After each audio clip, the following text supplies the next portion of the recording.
Durante los años más duros de la crisis económica, allá por 2013-2014, era muy habitual escuchar aquello de no es una crisis, es una estafa, dando a entender que las dificultades, la depresión económica que estábamos atravesando, en realidad era una especie de complot de las clases adineradas, de la clase capitalista, para empobrecer al conjunto de la clase trabajadora al tiempo que se enriquecían a sí mismas.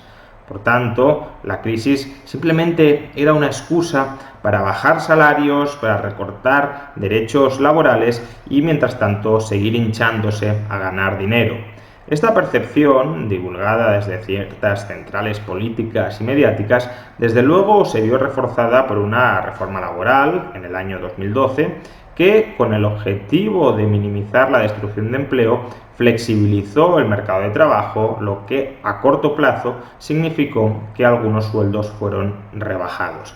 Por tanto, claro, si los trabajadores estaban cobrando menos, aunque fuera en medio de una destrucción masiva de empleo, que por tanto requería de un ajuste salarial para no seguir destruyendo empleo, pero como digo, si los trabajadores estaban cobrando menos, en contrapartida, parecería que los capitalistas deberían estar ganando muchísimo más y que por tanto la jugada les salió redonda. Montaron la crisis antes de 2007, estalló en 2008 y desde 2008 se hincharon a ganar dinero recortando derechos laborales y rebajando salarios.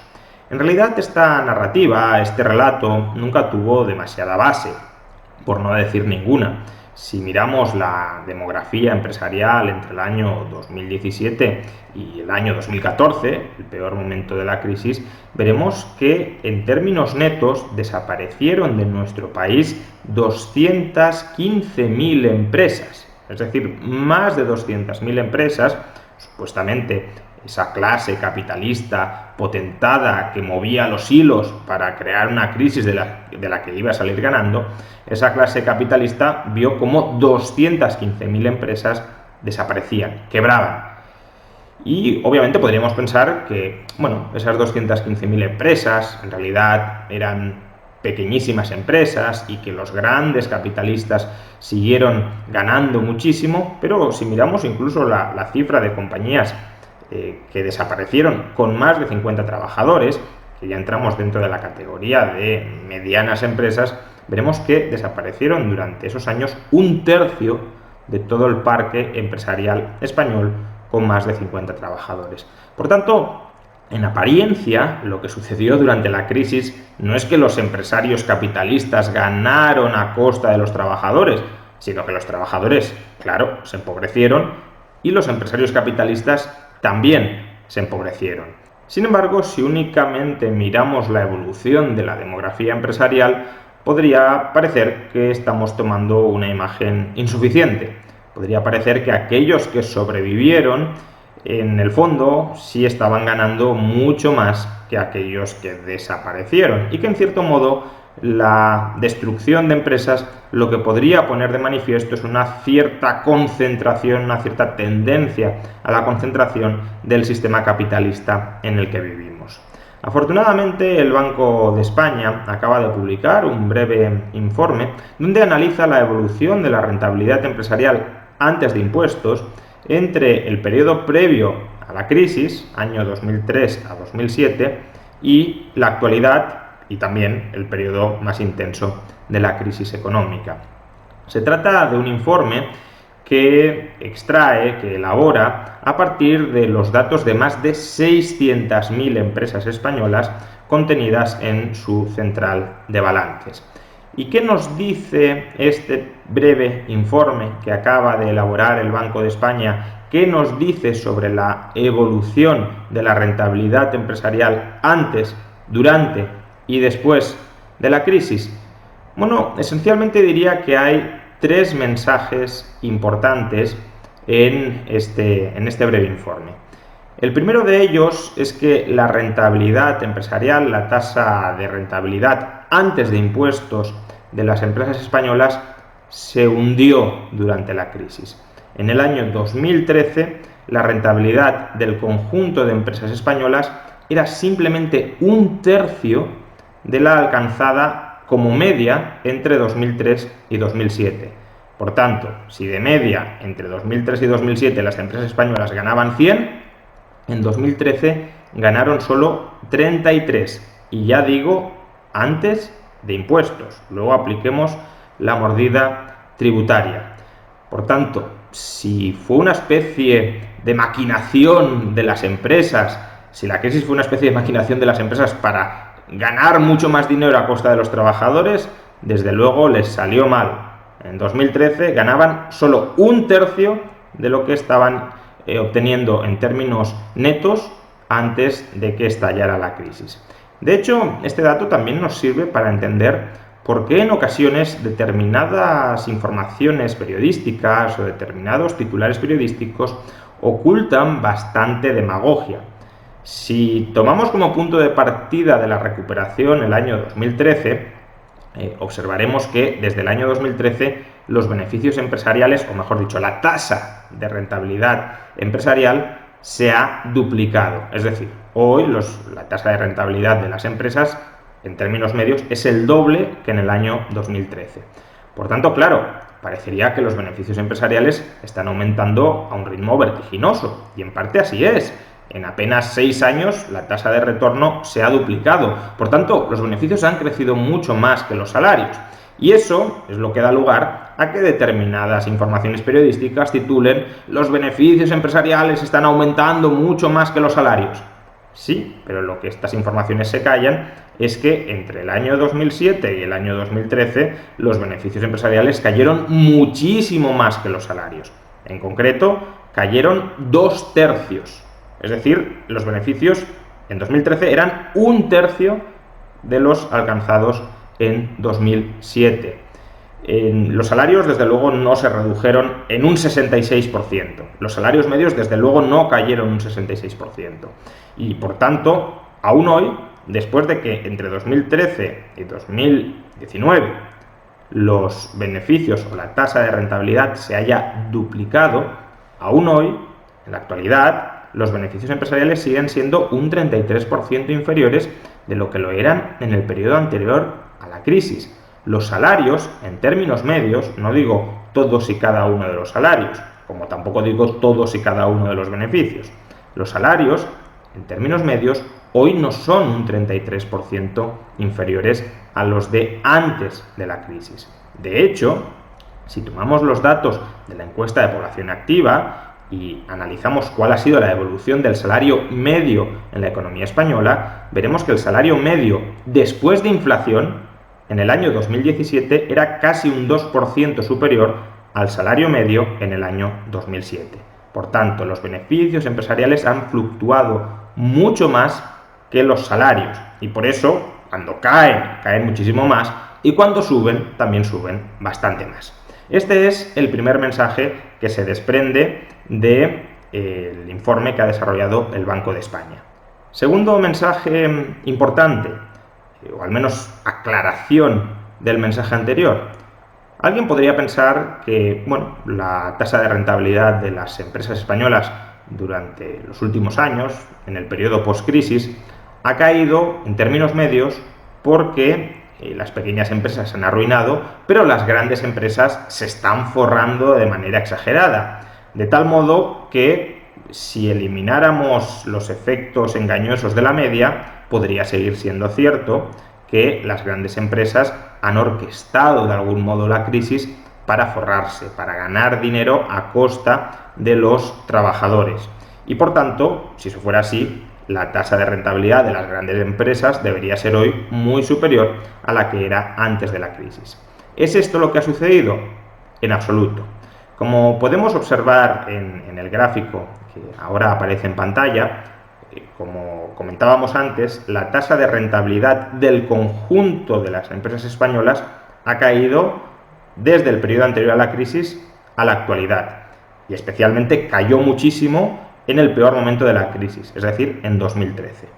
Pero cuando segregamos esta tasa media de rentabilidad dentro de la economía española entre pequeñas y grandes empresas, vemos que en ambos casos, para ambos grupos, la tasa de rentabilidad cae.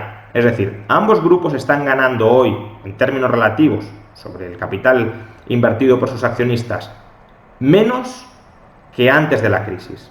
Es verdad, y este sí es un matiz correcto, que la caída de la tasa de rentabilidad en las pequeñas empresas ha sido mayor que en las grandes empresas. Y esto, pues habría que analizar por qué ha sido así. En principio hay dos grandes hipótesis que no son del todo incompatibles. La primera es que las grandes empresas son mucho más eficientes y han sido mucho más capaces de readaptarse a un entorno cambiante como ha sido el de la crisis, y por eso han sufrido relativamente menos y se han recuperado relativamente más rápido. Otra hipótesis, que desde luego es válida para muchas grandes empresas españolas, es que esas grandes empresas españolas disfrutan de privilegios regulatorios que restringen la competencia y gracias a ello consiguen tasas de rentabilidad más altas que el resto. Pero sea uno o sea lo otro, lo que es indiscutible es que tanto pequeñas como grandes ganan hoy menos que antes de la crisis. Por tanto, de nuevo, no es cierto que la crisis les haya venido bien a las empresas, tampoco a las grandes empresas. Los trabajadores han perdido, los pequeños empresarios han perdido y los grandes empresarios también han perdido. Y tercer mensaje relevante, este más de cara al futuro que contiene el informe del Banco de España. Bueno, si observamos el gráfico que ahora mismo aparece en pantalla, lo que encontraremos es la distribución de las empresas españolas en función de su tasa de rentabilidad. En el informe podéis visualizar este gráfico con mayor detalle y mayor detenimiento. Básicamente lo que está expresando este gráfico es que la mayor parte de las empresas españolas están operando ahora mismo con una tasa de rentabilidad antes de impuestos igual o inferior al 5% del capital desembolsado. Igual o inferior al 5%. Hay muchas empresas que están ahora mismo operando en pérdidas, con rentabilidad negativa. ¿Qué significa esto? Pues dos cosas. La primera es que desde luego ser un empresario en España en términos generales no es ningún chollo ni es ninguna fórmula mágica para hincharse a ganar dinero. Lograr una tasa de rentabilidad igual o inferior al 5% sobre el capital desembolsado con además enorme variabilidad de un año a otro en esas rentabilidades no es ningún gran negocio. Pero la segunda cuestión que pone de manifiesto esta distribución empresarial es que tenemos un tejido empresarial que sigue estando muy debilitado. Si ahora mismo estamos en medio de una desaceleración económica y esa desaceleración económica se termina consumando en una crisis mucho más grave, las empresas españolas que hoy están ganando un 5%, menos de un 5% o incluso ya están perdiendo dinero, entrarán en fuertes pérdidas. Y fuertes pérdidas empresariales, como las que sucedieron en 2009, 2010, 2012, 2013, lo que significa son despidos masivos, quiebras masivas de empresa. Recordemos, casi 220.000 empresas quebraron durante la crisis, por tanto, quiebra de empresas y despidos masivos de trabajadores. En definitiva, durante años el populismo político y mediático ha estado envenenando a la sociedad española, a los trabajadores españoles, contra el empresariado. Les ha venido a decir que la fuente, el origen de todos sus problemas era la avaricia infinita de los capitalistas, de los empresarios españoles, que habían prácticamente montado una crisis ficticia para arrebatarles sus derechos laborales. Y que tras arrebatarles sus derechos laborales, habiendo capturado al gobierno del Partido Popular, ahora se estaban hinchando a ganar dinero a costa de deprimir los salarios y a costa de despedir trabajadores. Es verdad que los salarios bajaron, es verdad que el coste de despido de los trabajadores se abarató, pero las dos medidas se dirigían a tratar de minimizar la destrucción de empleo. En general, en términos medios y también si miramos distribución por pequeñas empresas y por grandes empresas, las empresas sufrieron también. No digo que solo sufrieran ellas, también sufrieron mucho durante la crisis. La crisis no les vino bien a las empresas. Y pese a ello, parece que las empresas sean las malas de la película, las únicas malas de la película, que sean ellas las que se hayan aprovechado de la situación, sin entender que todos nos hemos empobrecido durante la crisis y que entre todos, haciendo un esfuerzo titánico a pesar del gobierno, hemos conseguido levantar cabeza durante la crisis. Y fruto de este envenenamiento antiempresarial que protagonizaron ciertas terminales políticas y mediáticas para facilitar el ascenso al poder de determinados partidos, hoy buena parte de la sociedad española es más anticapitalista de lo que lo era hace 10 años. Y como consecuencia de esto, hoy la sociedad española digiere sin rechistar propuestas como las que puede realizar el Partido Socialista, no digamos ya Podemos, de subir salvajemente los impuestos a las empresas españolas. Subirles salvajemente los impuestos a las empresas españolas en un contexto incluso de desaceleración. Es decir, los españoles, debido a que se han creído la película de que las empresas se han hinchado a ganar dinero durante la crisis a su costa, ahora no ven con malos ojos que el gobierno venga a sablearlas a impuestos. El problema es que si tenemos un tejido empresarial muy débil, como el que el Banco de España pone de manifiesto que tenemos, y le cargamos a ese tejido empresarial debilitado con impuestos extraordinarios y con regulaciones asfixiantes debido a las vísceras antiempresariales que se han ido larvando dentro de la sociedad española, pues lo que tenemos es una sociedad predispuesta a agravar la crisis, que también terminará inevitablemente perjudicando a aquellos que creen que van a salir ganando cargando contra las empresas.